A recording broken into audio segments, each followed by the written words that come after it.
By the time Layne Staley passed away, the Alice in Chains singer was physically and emotionally crippled by his drug addiction, so isolated that no publicly available pictures exist from this period. This is what the final 12 months of his life were like. According to Guitar World, in 1997, Layne Staley purchased an apartment in Seattle's bustling University District. This would be the singer's home for the next 5 years, leading up to his death.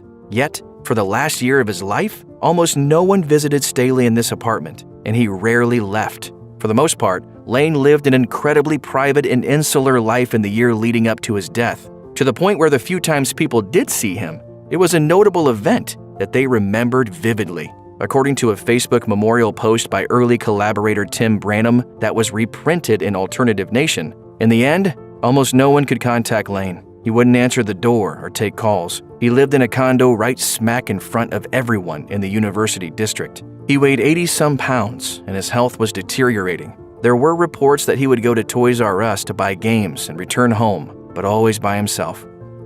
It was well known that Layne Staley was a lover of video games and would often disappear to play games during Alice in Chains recording sessions. In Greg Prado's book, Grunge is Dead, his mother Nancy described him as a video game freak, while Tad Doyle of the seminal Seattle band Tad describes how Alice in Chains would have his band on their tour bus, quote, playing video games and listening to music. However, like many of the things that seemed to make him happy, video games became an escape for Staley, a way to focus his mind on something that didn't wear too hard on his emotions. In a Rolling Stone profile of the band, the writer described Layne disappearing to play games while his bandmates were playing a wild bumper car sport called whirly ball.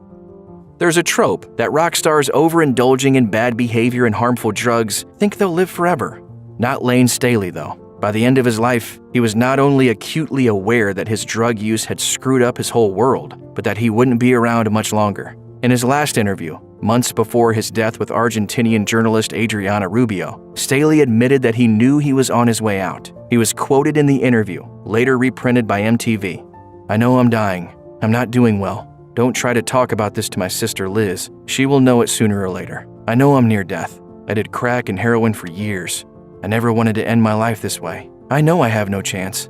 It's too late."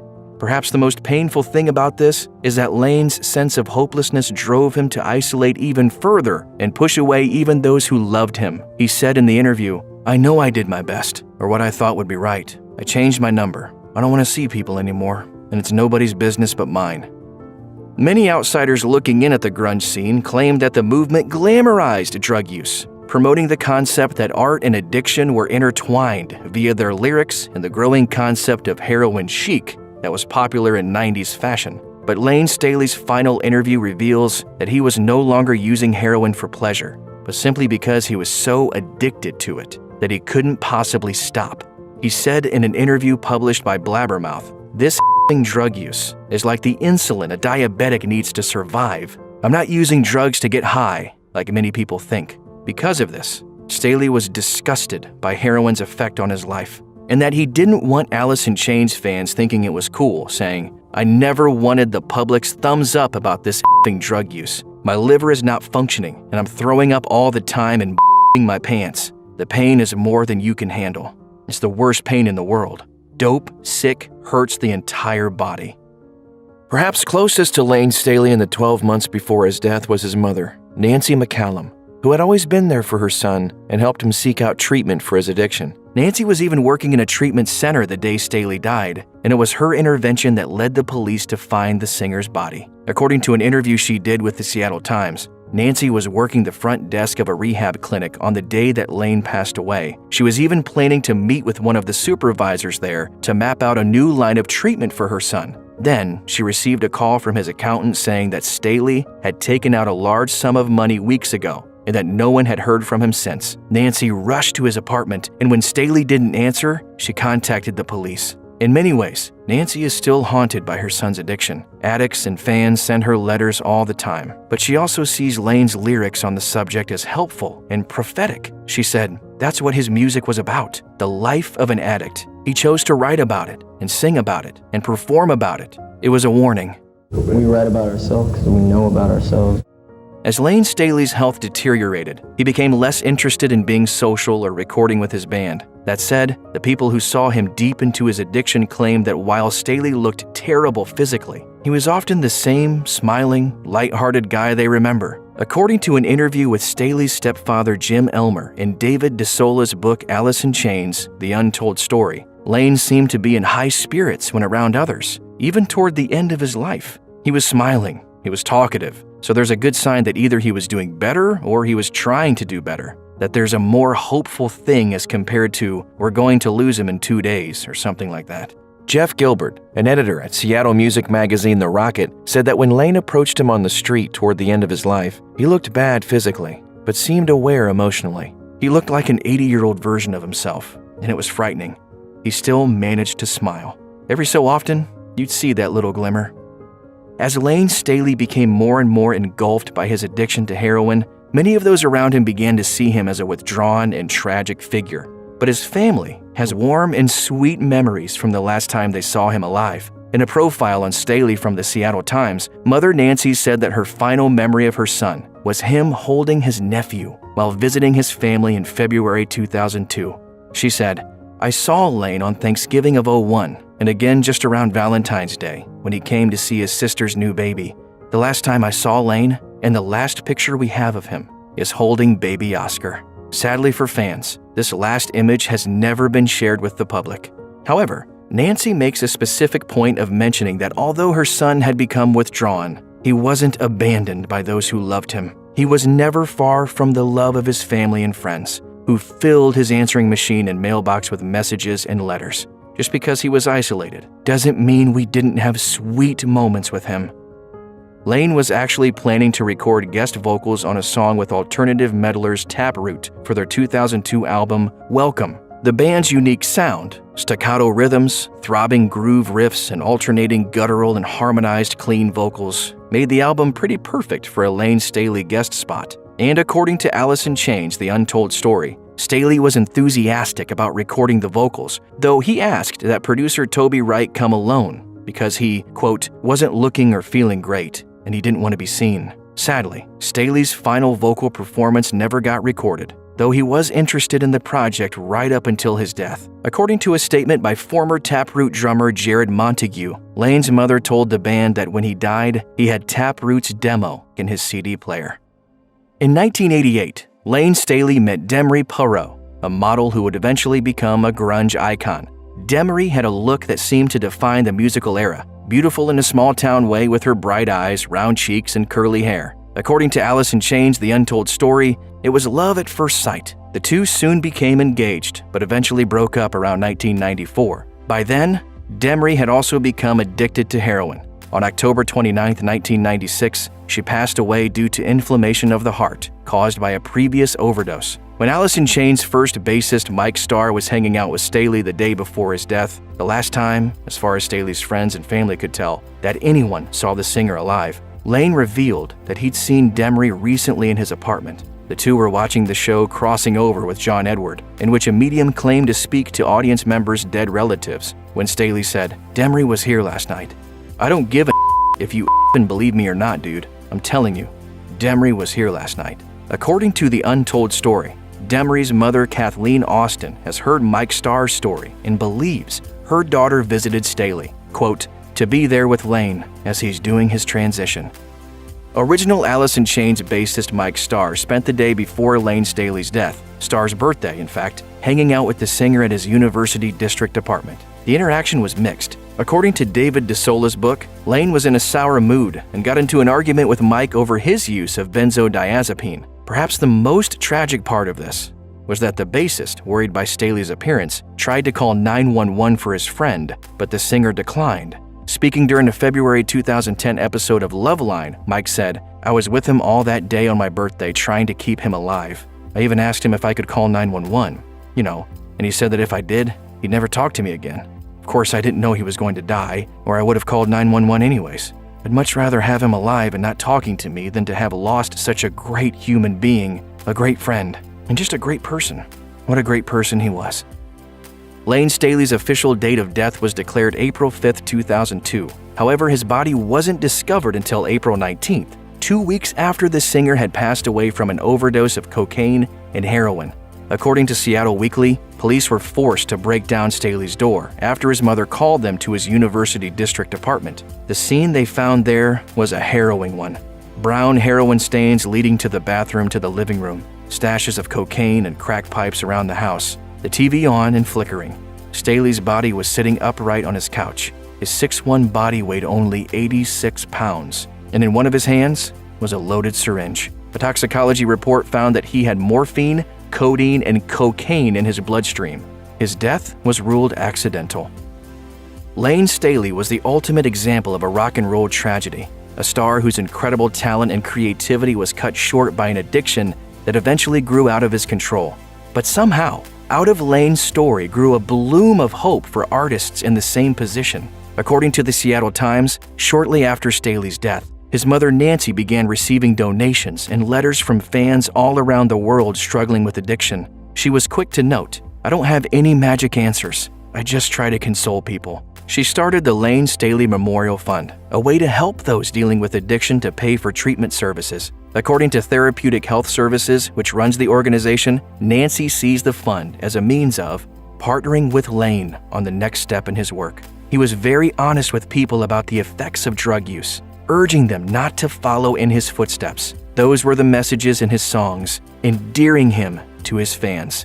I think releasing the dark side, releasing depression, frustration is what we're all about. The legendary lead singer of Queen, Freddie Mercury, was diagnosed with AIDS in the late 80s and passed away a few years later. But what were his last days like? From his final songs to Last Birthday, here's what happened in the final year of Freddie Mercury's life.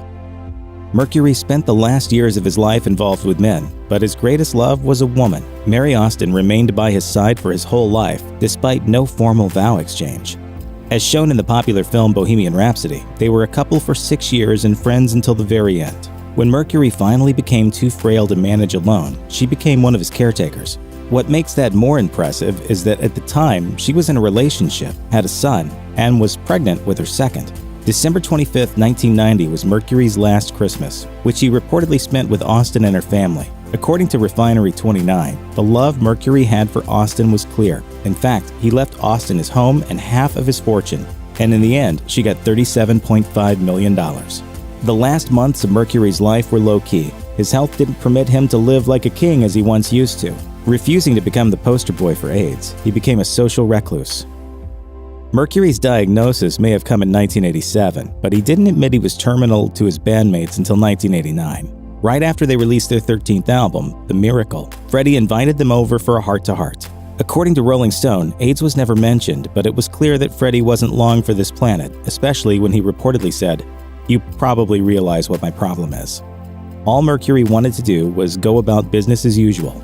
Roger Taylor, Brian May, and John Deacon were shaken, but they did what Mercury asked of them. And so, in February 1991, Mercury saw Queen's album Innuendo released to the public.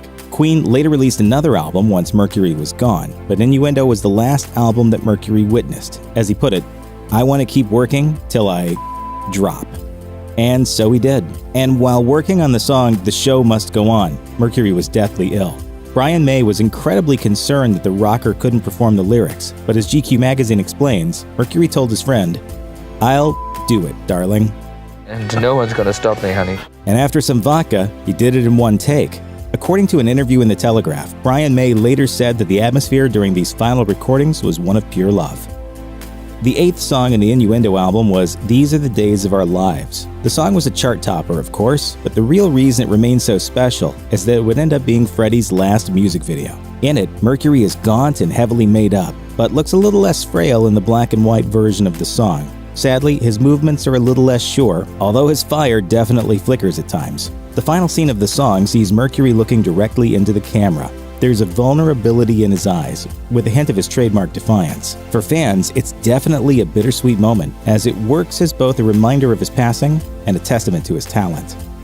These Are the Days of Our Lives was released as a single in the US on September 5, 1991, which also happened to be Mercury's birthday. The man had just turned 45, and the black and white video made Freddie look youthful. But the behind-the-scenes footage, which were in color, showed what the disease had truly done to him. Speaking with People, The music video's director said that the bottom of Mercury's foot was like, quote, a completely open wound. But despite the pain, Mercury remained professional until the very end. As for the song's release date, it was a birthday treat for his American fans. And at home, his last birthday was reportedly intimate yet lavish. In an interview with the Daily Express, Mercury's friend Dave Clark said that the rocker celebrated with 30 of his closest friends. Together, they all dined on 30 different courses, plus there were 30 types of wine to go with each course. However, Jim Hutton, Mercury's longtime partner, has different memories. According to All That's Interesting, he remembers Mercury as terribly frail on his last birthday. This was when Hutton realized that Freddie wasn't going to be around for long, and it nearly broke his heart.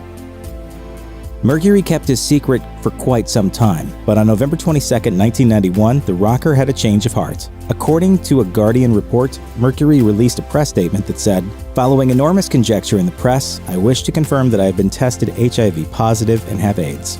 The statement said that he had wished to keep this information private to protect the privacy of his family and friends. It also read that he felt it was time for the truth to come out and for the fight against this disease to carry on. However, according to the Daily Beast, Jim Hutton doesn't actually believe this was Mercury's doing because by this point, he was too far gone.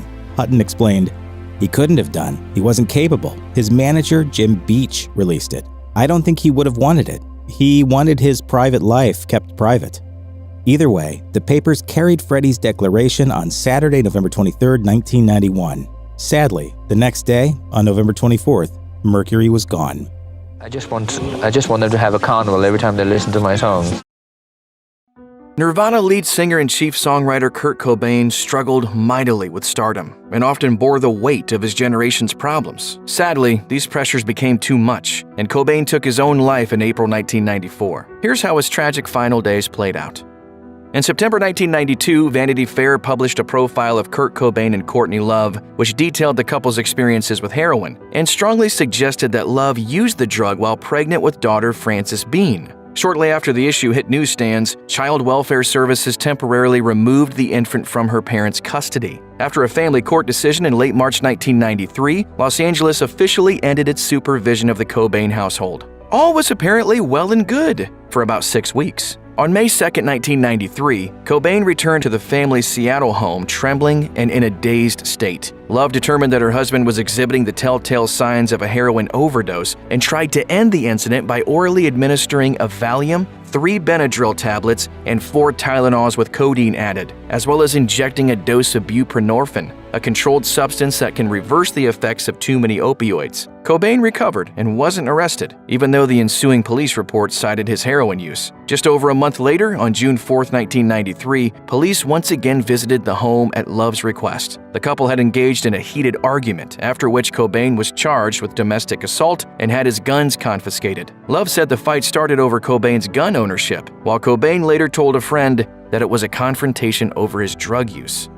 Kurt Cobain and Courtney Love were grunge rock's king and queen. The pair married in early 1992, just a few months after Love's band Hole released their first album, Pretty on the Inside. That group signed with DGC for their second LP and major label debut, Live Through This, and by the time recording began, Nirvana were massively popular in their own right. As Cobain was close with much of the band, it was a no-brainer for Hole to involve Cobain in the creation of the new record. Seeing and enjoying Radiohead's summer 1993 MTV hit Creep, Cobain suggested the band bring in Paul Q. Coldery and Sean Slade, who had co-produced the band's debut album, Pablo Honey. As Love and Cobain adjusted to being new parents while living in Los Angeles, the rest of Hole rehearsed at a studio in Cobain's Seattle area home. Attempts were made for Cobain to perform on the album, but they didn't go so well. Drummer Patty Schemmel later recalled, "I remember he was on so much Klonopin, mumbling harmonies over a couple songs." Forever the younger and hipper alternative to the much more mainstream Grammy Awards, the MTV Video Music Awards celebrated its 10th iteration in September 1993. The evening confirmed Seattle as the dominant musical hotspot of the early 90s as grunge bands won big. Pearl Jam took home 4 Moon Man statuettes, while Nirvana won Best Alternative Video for In Bloom. But it was Kurt Cobain who stole the show. Cobain treated the VMAs like he did all the other trappings of rock star fame, with humor and a decided lack of formality. On the red carpet, he somehow stole the focus away from the likes of more fabulously dressed celebrities by dressing in a striped shirt and sporting messy hair. He also brought along wife Courtney Love and their baby Frances Bean Cobain, who mugged for cameras and rode around on her dad's shoulders. Although Cobain seemed to be having fun, the reality is that he really didn't want to be there. Nirvana manager Danny Goldberg later told The Hollywood Reporter there was a lot of pressure from MTV for him to attend. He wasn't crazy about the idea of award shows, but he liked having his videos played on MTV, and he didn't want to piss them off. By the fall of 1993, Nirvana was one of the biggest bands in the world, with a highly anticipated follow-up to Nevermind primed for release. On September 25, 1993, Cobain and company locked down one of music's most prestigious gigs, a guest appearance on the season premiere of Saturday Night Live. The host that evening was NBA star Charles Barkley, upon whom Nirvana certainly made an impression. He told Dan Patrick, "I didn't know anything about Nirvana. First of all, they were fantastic. All the guys were nice, and I think Courtney was there also." The host and band dressing rooms were adjacent, and Barkley kept his door open because he had people coming in and out. Nirvana's members kept theirs shut, however, mostly because they were smoking marijuana in there.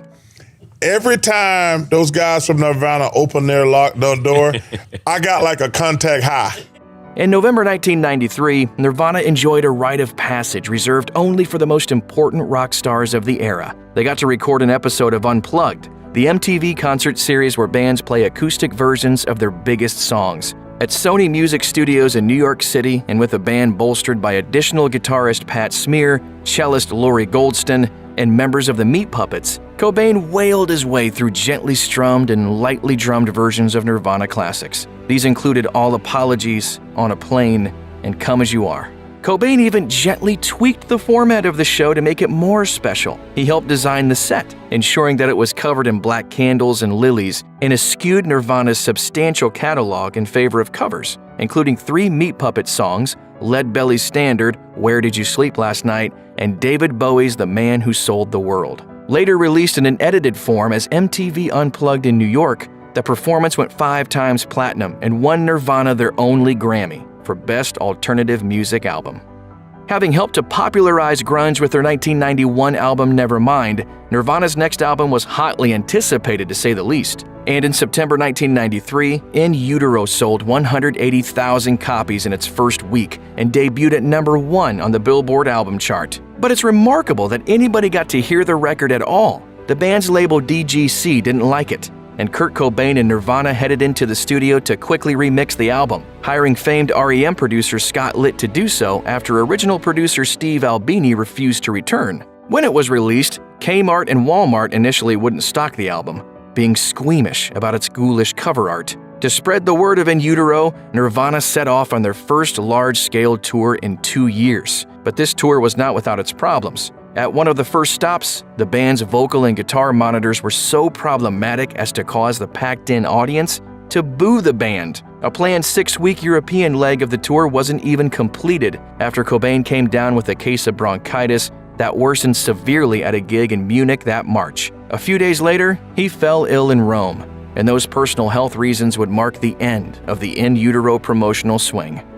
The In Utero tour landed Kurt Cobain in Rome in early March 1994. That's where he nearly died, too, after falling into a coma. Having ingested a number of pills in his hotel room, paramedics rushed Cobain to the emergency room at a nearby hospital. His stomach was pumped and cleared of what doctors said were anti-influenza and throat health drugs. About 12 hours later, Cobain seemed to be recovering. Nirvana manager Janet Billig said at the time, "Kurt opened his eyes, he moved his fingers, and he responded to his name. Those are good signs. It's very serious, but based on what we've been told by the doctors, we are optimistic that he will make a full recovery." The truth was, however, that Cobain had actually attempted suicide. Courtney Love told Rolling Stone in 1994 that Cobain had grown extremely depressed on the road, so she joined him in Rome. Later that night, Love awoke to find Cobain missing from bed. She explained, "He was at the end of the bed with $1,000 in his pocket and a note saying, 'You don't love me anymore. I'd rather die than go through a divorce.'" Love said that Cobain had ingested 50 pills out of what she called a definite suicidal urge. Rolling Stone confirmed that the pills pumped from the singer's stomach were Rohypnol, a powerful tranquilizer. Nirvana was on the verge of flaming out in early 1994. On top of Cobain's drug problems, the band's members were eager to pursue professional lives outside of Nirvana, such as solo work. Dave Grohl had quietly written and recorded demos of several songs, and Cobain was working on a standalone project too. According to Hole guitarist and Cobain friend Eric Erlandson, Cobain was in the midst of working on a solo LP. Erlandson told Fuse it would have been his White album. The guitarist added that he was really excited about some of the stuff he saw Cobain play, and he revealed that the album featured at least one cover of a famous song, the exact identity of which has never been revealed. Just a few weeks after Kurt Cobain's attempt to take his own life in March 1994, Courtney Love tried to arrange an intervention with counselor Stephen Chadoff in order to help her husband deal with his many demons. Chadoff told Rolling Stone, "They called me to see what could be done. He was using up in Seattle. He was in full denial. It was very chaotic, and they were in fear for his life." In advance of the intervention, Chadoff consulted a number of Cobain's friends and relatives, one of whom tipped off the singer, leading to a cancellation. After firing Chadoff, Nirvana's management company arranged for another intervention at Cobain's home in Seattle. About a dozen people attended the intense 5-hour meeting on March 25, 1994, including Love, Nirvana bassist Chris Novoselic, and the band's occasional guitarist Pat Smear. A number of ultimatums were issued to Cobain. Should he not seek medical and professional assistance in the form of checking into a drug rehab facility, Novoselic and Smear said they'd dissolve Nirvana, and Love said she'd leave him. Yes, I told him he had dropped the baby. And I was mean about it. I wasn't really mean, but I wasn't nice about it. And you think that's why he did it? Because you I think said that's to him, a major reason. Lord. I do. I think that's a major reason. Love then flew to Los Angeles and enrolled herself in a drug rehab program. Cobain stayed behind in Seattle and dropped by the home of a friend to ask for a gun, ostensibly to scare off trespassers on his property. Together, they bought a 20-gauge shotgun and ammunition. Cobain then left the gun at home before boarding a flight to LA to enter rehab. I shouldn't have called for an intervention. I just panicked. Cobain acquiesced to the wishes of his wife and bandmates, and in late March 1994, he flew to Los Angeles to check into the Exodus Recovery Center in Marina del Rey, California. On April 1st, he called Courtney Love, reportedly telling her, "Just remember, no matter what, I love you." That would mark the final conversation between Cobain and Love. Later that day, at about 7:30 p.m., Cobain informed an Exodus staff member that he was going outside to smoke a cigarette, but instead managed to scale the 6-foot-tall brick wall that surrounds the property. The following day, Love hired private investigators to find Cobain and canceled his credit cards. By that point, he had returned to Seattle, where he was purportedly spotted by one of his daughter's nannies. His location still in doubt on April 4th, Cobain's mother Wendy O'Connor reported him missing, suggesting that her son could be suicidal or might be out trying to score drugs. Other accounts say Cobain wandered around a Seattle park and spent some time at his other home outside Seattle, in the town of Carnation. According to a police report, on April 8, 1994, the body of the Nirvana frontman was discovered in the greenhouse of his home on Lake Washington in Seattle by an electrician who had been hired to work on a security system. The lead singer of the enormously popular rock band Nirvana is dead. Apparently, he was a suicide at the age of 27. Near to Cobain was a 20-gauge shotgun with expended shells, and he had suffered a head wound, evidence of a self-inflicted gunshot as the cause of death. He left a note addressed to Bada, a comforting childhood imaginary friend, and signed it, "Peace, Love, Empath." He also addressed his wife, "Please keep going, Courtney," for Frances. Chris Cornell's voice took him far in life. He became a rock god as the lead singer of Soundgarden and Audioslave, but his time on Earth ultimately ended tragically prematurely. Here's a look at what the final 12 months of his life were like. Cornell occasionally wrote music for films, and one of his contributions was the song The Promise for the 2017 movie of the same name, which stars Oscar Isaac and Christian Bale. The plot of the film covers the Armenian genocide, which happened at the same time as World War I. Beginning in 1915, the Ottoman government of Turkey ordered the deaths of as many as 1.5 million Armenians, as well as the expulsion of thousands more. The Promise director Terry George commissioned Cornell to compose and perform a song for the film's soundtrack. Cornell then researched the subject by reading extensively and watching documentaries, which ended up haunting him. He aimed for his song to convey a message of hope. As he told Billboard, "The hope was built into the story. To me, the challenge was being able to distill it in a couple of verses and a chorus." Cornell donated any money he received from the promise to the International Rescue Committee, an organization that helps political refugees and people trying to escape countries in conflict. The song also ultimately earned him a Grammy nomination for Best Rock Song.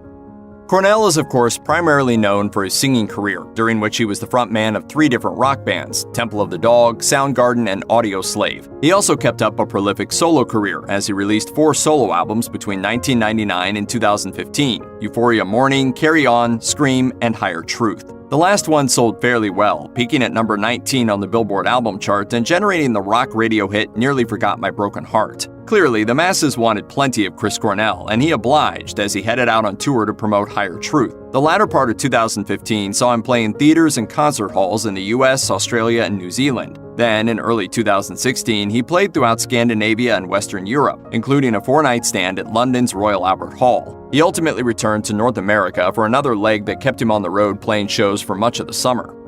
A few months before Soundgarden released its commercial breakthrough Bad Motorfinger in 1991, Chris Cornell had already emerged onto the scene with Temple of the Dog, a supergroup consisting of members of Soundgarden and Pearl Jam. Temple of the Dog released a self-titled album in 1991 that featured the hit song Hunger Strike. The album served as a tribute to the late Andrew Wood, frontman of Seattle band Mother Love Bone and a close friend of Cornell's. Wood had died in 1990 of a drug overdose. Temple of the Dog was a project with a specific goal in mind that existed in a specific period in time. It was formed by people who went on to much bigger things, so the fact that the band ended up reuniting was a bit of a surprise. Cornell had occasionally joined Pearl Jam on stage over the years, but it wasn't until November 2016 that Temple of the Dog staged a full-scale reunion tour. They played 5 American cities, and Cornell hoped it would be a cathartic experience. He told The Guardian, "I didn't deal well with Andy's death. After he died, numerous times I'd be driving and I would look out the window and I thought I saw him. It would take me 5 minutes to update to the moment and realize, no, he's actually dead."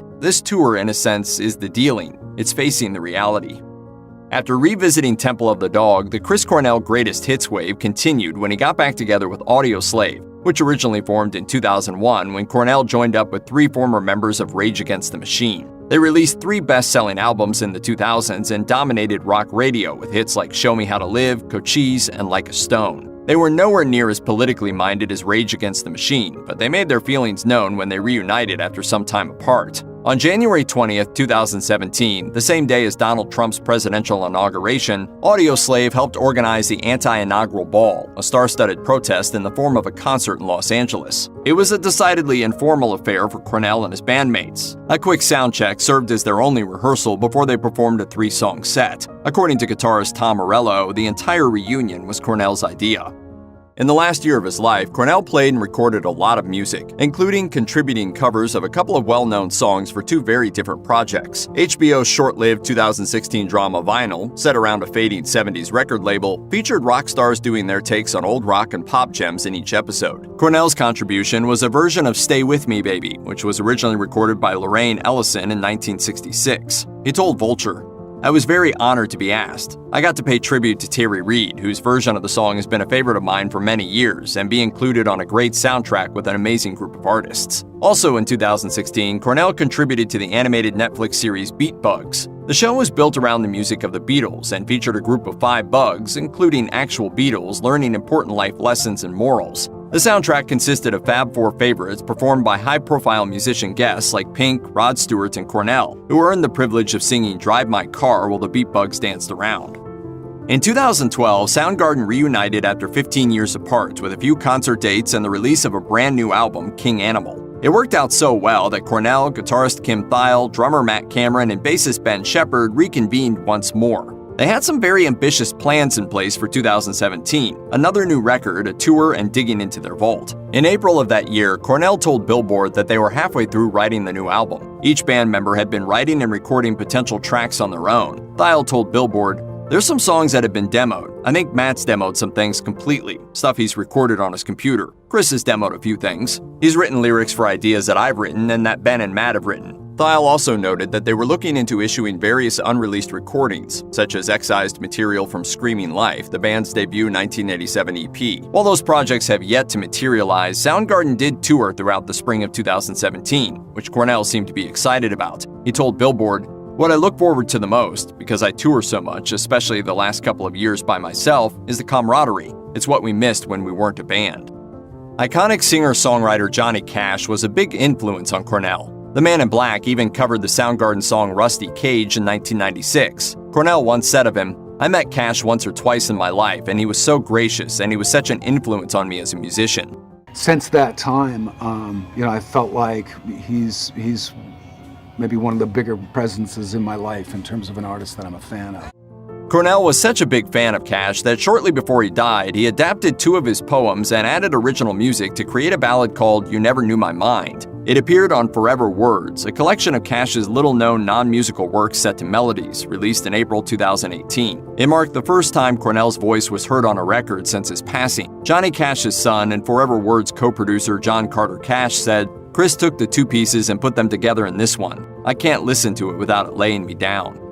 In 2004, Cornell married his second wife, Vicki, and they went on to have 2 children together, a daughter named Tony, born in 2004, and a son named Christopher, born in 2005. It wasn't long before Tony Cornell and her father began collaborating on some musical projects. She wrote a song called Faraway Places when she was just 12 years old, which her dad recorded and produced at his home studio in Florida. The song was later released in a 2019 short film made by a Cornell family friend. In 2015, Chris had accompanied his daughter in her first ever public performance as they played Bob Marley's Redemption song together at the Beacon Theater in New York City. In a poignant Father's Day gesture in 2018, Tony released to YouTube her duet with her late father of the Prince song Nothing Compares to You. Soundgarden hit the road in spring 2017 with Cornell at the fore, and the tour arrived in Detroit for a May 17th date at the Fox Theater. The Detroit Free Press covered the performance and reported, "It was clear that something wasn't right with the 52-year-old Cornell. He often staggered back and forth across the stage and seemed weak in his movements. Just 1 or 2 songs in, it was as if the energy had exited his body, and what was left was a shell of a man scrambling to do his job." Cornell also reportedly forgot lyrics on more than one occasion, and his vocals weren't in sync with the music. At one point, he wandered off stage, leaving the rest of the band to vamp with their instruments until he returned. They finished their set with the downbeat 1991 track Slaves and Bulldozers, intercut with elements of Led Zeppelin's In My Time of Dying, and thus ended Soundgarden's last show and Cornell's final performance before the tragic events of later that night.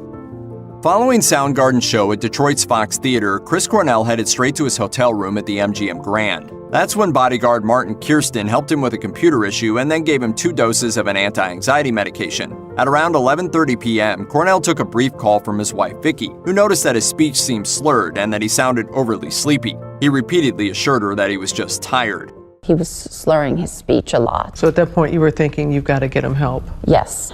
At 1:15 midnight, Vicki called Kirsten to have him check on her husband, but he found Cornell's room locked. He kicked down the door, only to find the bathroom door locked as well. After kicking down the second door, he discovered Cornell on the floor unresponsive, not breathing, blood coming out of his mouth, and an exercise band firmly tied around his neck. An EMS unit arrived on the scene and a medical professional performed CPR on Cornell, but without success. At 1:30 a.m., a doctor pronounced Cornell dead, after which homicide detectives arrived to investigate while another officer called Vicki to tell her that her husband had passed away. He was only 52 years old.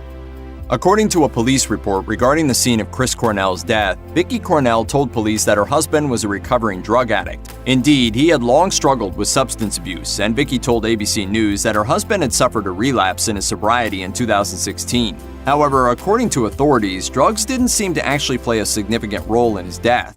My husband was the furthest thing from a rock star junkie. He just wasn't. An autopsy and toxicology report issued by the Wayne County Medical Examiner's Office reported evidence of several commonly abused substances in Cornell's system. These included the painkillers naloxone and butalbital, the anti-anxiety drug lorazepam, allergy treatment pseudoephedrine, and caffeine. However, none were present in anything beyond small to moderate safe doses, leading the medical examiner to rule that these chemicals didn't lead to Cornell's death. Police ruled out homicide, and all authorities involved officially believed that he took his own life.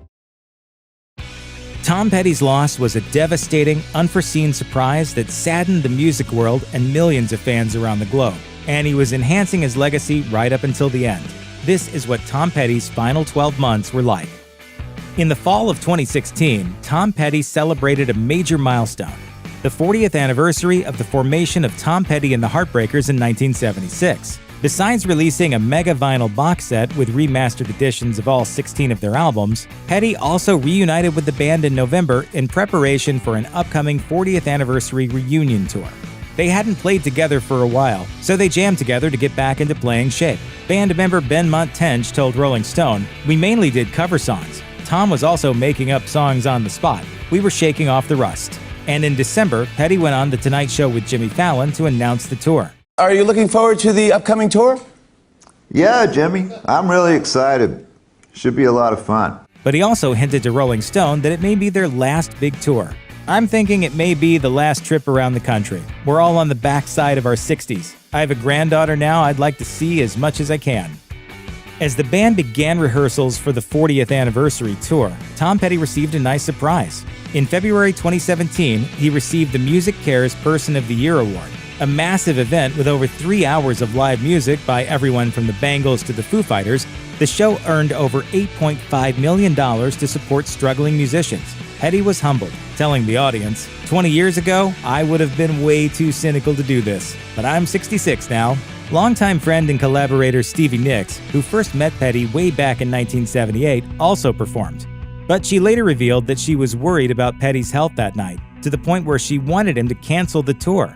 She told People that Petty had expressed to her how important the Music Cares honor was to him, and maybe he was talking about it because he was ill. He was not well. What Nicks had picked up on was that Petty was indeed in pain from an undisclosed hip fracture. According to Rolling Stone, Petty's manager tried to convince him to cancel or postpone the tour, but Petty insisted on touring, saying, "I'll do it in a chair if I have to." There was a lot at stake, not least of all the estimated $61 million worth of tickets that had been sold, and the tour began in April as scheduled. The band played around the country and then headed overseas, playing London's Hyde Park at the start of July, where Petty was joined on stage again by Stevie Nicks. 2 weeks later, though, Petty fell ill with bronchitis and laryngitis, forcing the band to postpone some shows as he recovered. By the end of August, he was back on stage. But Peter Wolf of the Jay Giles Band, who opened the concert, told Rolling Stone that Petty was clearly struggling. He was going through some great pain. "I'd watch him coming down from the stage. There was an inner force driving him." In his final interview, Petty told the Los Angeles Times that he had plenty more to do once he felt up to it. "I just have to learn to rest a little bit, like everyone's telling me. I need to stop working for a period of time." On October 2nd, 2017, TMZ reported that late the previous evening, Tom Petty, quote, was found unconscious, not breathing, and in full cardiac arrest at his home in Malibu, California. That led to an unfortunate media frenzy where several outlets reported throughout the day that he had passed away, which in turn led to angry denials from his family. Sadly, though, those reports turned out to be prophetic, as Petty did end up passing away later that evening at 8:40 p.m. A post on Tom Petty's official website read, in part, "On behalf of the Tom Petty family, we are devastated to announce the untimely death of our father, husband, brother, leader, and friend, Tom Petty. He was buried at Self-Realization Fellowship Lake Shrine in Pacific Palisades with his parents." As tributes rolled out across the media, the cause of Tom Petty's death remained pending as an official autopsy was performed.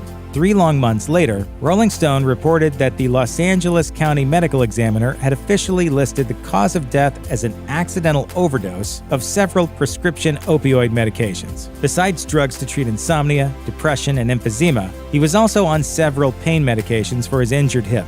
A statement from his family read in part, "Despite this painful injury, he insisted on keeping his commitment to fans and he toured for 53 dates with a fractured hip. And as he did, it worsened to a more serious injury." On the day he died, he was informed his hip had graduated to a full-on break, and it is our feeling that the pain was simply unbearable and was the cause for his overuse of medication. But they went on to pay tribute to Petty, the musician and the man, saying, "On a positive note, we know for certain he went painlessly and beautifully exhausted after doing what he loved the most, for one last time, performing live with his unmatchable rock band for his loyal fans on the biggest tour of his 40-plus year career." He was extremely proud of that achievement in the days before he passed. David Bowie died from cancer on January 10, 2016, leaving behind one of the most eclectic catalogs in music history. Let's take a look at what the last 12 months of Bowie's life were like. According to a statement on David Bowie's official Facebook page announcing his death, the musician had been quietly battling cancer for 18 months. This means his health struggle began somewhere in mid-2014, though almost no one outside of his close group of friends and collaborators even knew he was sick. Then again, much about Bowie's life was secret by that point. He'd largely stepped out of the public eye after the 2003 reality tour, which was cut short after a blocked artery forced him into emergency heart surgery. Keyboardist Mike Garson told Rolling Stone, 3/4 through the reality tour, he said, "You know, Mike, after this tour, I'm just going to be a father and live a normal life." Bowie stuck true to his word, never embarking on another tour or sitting down for a major interview. It took him a full decade to record another album, 2013's The Next Day. After The Next Day, the floodgates opened. As Rolling Stone notes, he dreamed of writing a musical as a teenager, and he was able to fulfill that goal with Lazarus, a theatrical production based on The Man Who Fell to Earth, a 1963 science fiction novel by Walter Tevis. If that sounds familiar, it's probably because Bowie had previously starred in Nicholas Roeg's 1976 film adaptation of the novel as Thomas Newton, an alcoholic millionaire alien sequestered in his apartment and eager to return home. The production, which ran off-Broadway from December 2015 through January 2016, was crafted around music from Bowie's discography, including classics like Heroes, Life on Mars, Changes, and The Man Who Sold the World. It also featured a quartet of new songs, the title track No Plan, Killing a Little Time, and When I Met You.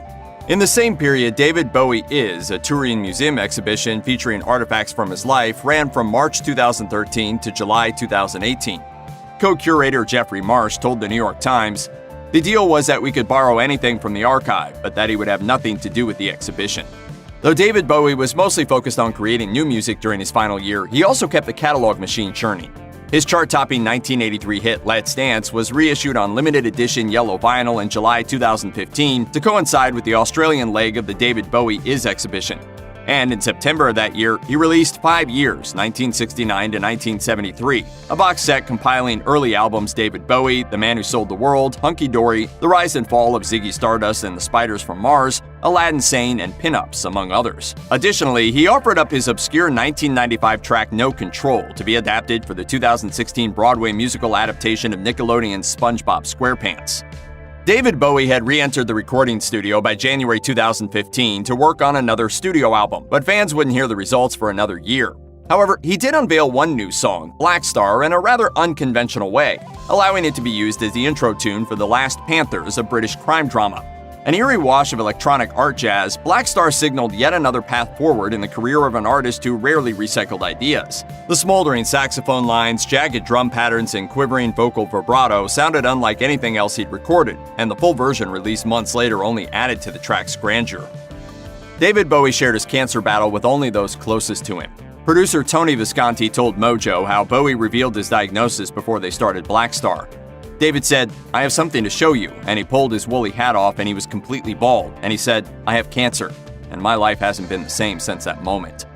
Bowie's illness briefly entered a period of remission in mid-2015, but despite the positive signs, the cancer continued to spread and become terminal. According to the documentary David Bowie: The Last 5 Years, he learned that his treatment was going to stop while he was filming his final music video for the song Lazarus. The film also squashed the widely floated interpretation that the video, which features Bowie singing the lyric "Look up here, I'm in heaven" from a hospital bed, is a cryptic nod to his eventual fate. The clip's director, Johan Renck, noted that he conceptualized the visuals before Bowie learned his diagnosis. He beamed a charming smile as he exited a limousine and entered the New York Theater Workshop in early December 2015. David Bowie was on hand for the premiere of Lazarus, and based on the footage and photos from that evening, you'd hardly be aware of his cancer battle. But the show's director, Ivo Van Hove, seemed to imply to the British tabloid The Mirror that he was putting on a brave face for the public.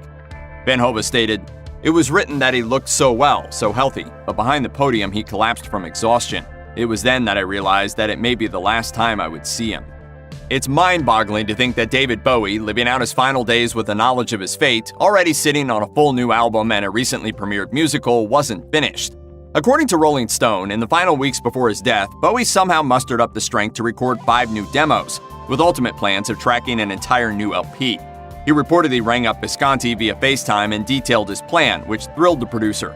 Visconti told the publication, "I thought, and he must have thought, that he'd have a few months at least, so the end must have been very rapid. He must have taken ill very quickly after that phone call." Bowie was also reportedly making other musical plans. Guitarist-producer Reeves Gabriels told Guitar Player, "According to everyone involved in the Bowie Estate Trust, when David knew he was dying, he left a 5-year plan behind of what he wanted done with his music. Several years on, it's still unclear how much of that plan came to fruition." In one of the most staggering creative moves in music history, David Bowie weaved his own death into the fabric of his art. Black Star, his 25th album, was released on January 8, 2016, and the press piled on with glowing reviews, completely unaware of his condition. 2 days later, he passed away, and suddenly the record's themes and its very existence took on an unexpected depth. References to death sprinkled throughout the songs couldn't help but feel prophetic in this new light. He sings on the title track, "Something happened on the day he died. Spirit rose a meter, then stepped aside. Somebody else took his place and bravely cried." We can't know exactly what was in Bowie's head during the Black Star sessions, but mortality seems to have loomed large. And it's hard not to imagine Bowie thinking of the record as a parting gift to those who cherished his work. In a poignant Facebook tribute, Visconti wrote, "He never left us in spirit. We are fortunate to have lived in the same time as him. We've seen him, we've heard him sing and speak, we've hugged him, we've worshipped him, and we are constantly reminded of him daily. He will be a legend until the end of time." Aaliyah will forever be remembered as the princess of R&B. She was poised for a long and bright career, but then in 2001, she tragically died in a plane crash at the age of 22. Here's what the last 12 months of her life were like. Aaliyah's popularity was growing at the turn of the 20th century, as she translated the momentum of her music career onto the silver screen. In 2000, she made her acting debut alongside Jet Li in the action film Romeo Must Die. She was praised for her performance, while her song from the movie Try Again earned her a Grammy nomination, won her 2 MTV Video Music Awards, and reached the top of the Billboard Hot 100. Transitioning into acting was something that Aaliyah had wanted for a very long time. As she revealed in an interview with CBS, "Since I was little, I started in singing, I did acting, I danced, I did plays. In high school, I took a bit of drama, but music was first." Aaliyah was clearly excited about what her career had in store for her, but alas, her untimely passing prematurely ended what could have otherwise been an incredibly fruitful on-screen career. One thing that made Aaliyah stand out was her unique sense of style. To this day, her fashion prowess is an inspiration for anyone looking to channel effortless 90s style swagger. One brand that will forever be associated with her is none other than Tommy Hilfiger, which she modeled for on multiple occasions. In fact, it was during one photo shoot that she met her best friend Kidada Jones. The two of them even had plans to embark on their own fashion label. Kidada recalled to Fader in 2011, "It was called Dolly Pop. Right when she passed, we were getting ready to sign our contracts for that. We were making plans for this brand that was going to be girly and cute and have Japanese inspiration." Right before Aaliyah's passing, her stylist Derek Lee was drawing influence from her Jamaican heritage and finding ways to incorporate it into her music, which they did so while filming the music video for Rock the Boat. In 2016, Lee reminisced to Vibe, "She was down for whatever, and plus being on an island, you had lots of opportunities to go in with this Jamaican stuff." After getting a taste of the silver screen with Romeo Must Die, Aaliyah didn't wait very long for her next big screen project. She snagged the title role of Queen Akasha in the vampire flick Queen of the Damned, which she began filming in late 2000 and spent 5 months in Australia for the shoot. So you were down in Australia for some time, right? Yeah. All right, how'd you enjoy it? I loved it. It was beautiful. The people were beautiful. While talking about the movie with MTV, Aaliyah shared, "It's a really cool film. It's fun, it's scary. I'm the queen mother of all the vampires, the original bad girl. It was a fun part to play." When Aaliyah passed away in August 2001, Warner Brothers, the studio behind the film, found itself in a bit of a bind. The release date was delayed multiple times. As producer Jorge Saralegui noted at the time, "What could we do with the marketing campaign? Nothing but go forward and hope for the best. Is it ghoulish? It can certainly be seen that way. It's certainly tragic and weird and upsetting to some people. The main thing was that her family was comfortable with it." Ultimately, the team behind Queen of the Damned pushed forward, as the film was finally released into theaters on February 22, 2002. Queen of the Damned didn't exactly light the box office on fire, but Aaliyah was nevertheless on the path to becoming an even bigger movie star as she had landed the part of Z in the sequels to The Matrix. Filming began in March 2001, and she managed to shoot some of her scenes in May of that year. She was slated to return to Australia as production continued into 2002. The character of Z was supposed to be featured prominently in The Matrix Revolutions, the third installment in the series, but this never came to pass for Aaliyah before she passed away. The role was ultimately filled by Nona Gay. A tribute video was produced in honor of the singer in which some of the cast and crew remembered their friend. Producer Grant Hill noted, It's just a very strong, very deep loss to everybody involved. You know, it's not something that you sort of switch gears quite so quickly. Hill also noted that he believed it took a long time for the Wachowskis, who directed the films, to absorb what had happened. If Aaliyah had been able to complete her work on the Matrix sequels, her next step as a pop culture icon would surely have been very interesting. In 2016, Derek Lee speculated to Vibe she was probably going towards film and TV really hard. It was her next revolutionary step. In July 2001, Aaliyah released her third and final album, which was preceded by the release of the single We Need a Resolution in April of that year. One of the creative forces behind that track was Timbaland, who co-wrote and produced it in addition to being featured in the song and music video. By this point, Timbaland and Aaliyah went back years with each other. Back in 1996, he co-wrote and produced If Your Girl Only Knew, which appeared on Aaliyah's sophomore album One in a Million. Missy Elliott, who wrote the song with Timbaland, recalled to Fader in 2011, "Aaliyah was my little sister and Tim was my brother, and we became the super friends. We felt like we was gonna save the world. We was gonna change music every chance that we got. We felt like we was gonna always be family, forever." In 2015, Timbaland spoke about the depression he fell into after Aaliyah's death when he appeared on the Meredith Vieira show in 2015. It's not just the loss of the physical, but it's the feeling like she was music, and that's a part of me. Timbaland also revealed that for a while after his friend's passing, he lost the motivation to create any type of art. He was ultimately able to pull himself out through the power of prayer, and nowadays, he can feel her presence through his music. Weeks before her death, Aaliyah was spending time with her boyfriend Damon Dash, the co-founder of Rockefeller Records. This meant that she was also hanging out with Jay-Z, one of the other founders of that label. The three of them spent the warm summer months at the East Hampton, New York house that Jay-Z shared with Dash. It was actually Jay-Z who brought Aaliyah and Dash together, although it's possible that the rapper also had feelings for the singer. In 2015, Dash told Hip Hop Motivation, "I was going at her, but Jay was going at her." Aaliyah was the type of girl that would give you a shot. She didn't care what people thought. She'll date you, but you might end up in the friend zone. Dash also covered this subject when he talked with Page Six in 2019, as he noted, "Jay-Z tried very hard. I did not mean to fall in love with Aaliyah. She was just that cool. But you know, we were both going hard. Everybody was trying to get to Aaliyah. It was not just Jay." Although Aaliyah reached the heights of fame, she knew how to keep her personal life separate from her professional endeavors.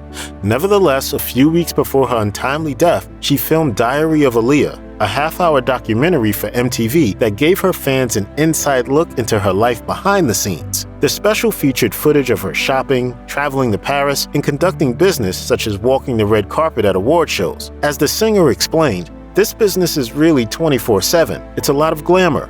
It's a lot of work. And you can get lost." Near the end of the documentary, Aaliyah mused, "I can definitely say that I'm a truly happy young person. There's so much more that I want to do in my career, and I'm going to work hard to do and to achieve." She added, "Everything is worth it. The hard work, the times when you're tired, the times when you're a bit sad. In the end, it's all worth it." Aaliyah's self-titled third album was released in July 2001, a month before the plane crash that took her life. It became her first top 10 album when it landed in the Billboard 200 at number 2, and by September, after her passing, it had shot to the very top of the charts. The album received significant praise, and perhaps that had something to do with the fact that Aaliyah herself served as an executive producer. She brought in elements of R&B stylings, and also made sure to showcase how much her voice had matured. In her MTV documentary, she noted, "I really just feel this album is a reflection of me. I feel it's the best work that I've done to date, so I'm hoping that people really feel me on this one." While Aaliyah never got the opportunity to see just how many people her music touched, her legacy still lives on to this day. Journalists have noted that her influence can be seen in various artists who have followed in her steps, such as The Weeknd, Tinashe, and Rihanna. One of the album's producers, Rapture Stewart, summarized Aaliyah's impact by noting, "Say how Beyoncé is very innovative in her thinking. Now to me, that was Aaliyah, but her lane opened up so wide because there was a void left from Aaliyah." In August 2001 in the Bahamas, Aaliyah began shooting the video for Rock the Boat.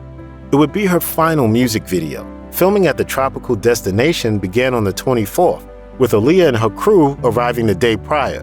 Her stylist Derek Lee noted on an episode of Behind the Music, Everything fell into place perfectly. It was almost a dream. The crew woke up fresh on the morning of the 25th with production ahead of schedule by 4 p.m. They decided to wrap everything up a day early, with Aaliyah wanting to head back to reunite with her family and boyfriend. The finished video would ultimately end up being a beautiful send-off for the princess of R&B. Rock the Boat producer Kevin Taylor described the video to NME as, quote, very ethereal and heavenly. He also noted there are lots of shots of water and clouds, and the video ends with Aaliyah swimming up from the bottom of a pool, almost looking like she's going into the clouds. It's really beautiful. As bold as she may have seemed, Aaliyah did have one fear: flying. In fact, she reportedly wasn't comfortable boarding the small plane that took her to the Rock the Boat shoot in the Bahamas. Damon Dash recalled the incident in 2016 during an appearance on The Real. Yeah, she was like, I don't like that plane. And I was like, don't get on it. And she was just like, I got to do it. It was a complicated situation, but she had to go do that video. Despite the singer's misgivings, the trip to the dreamy destination went flawlessly.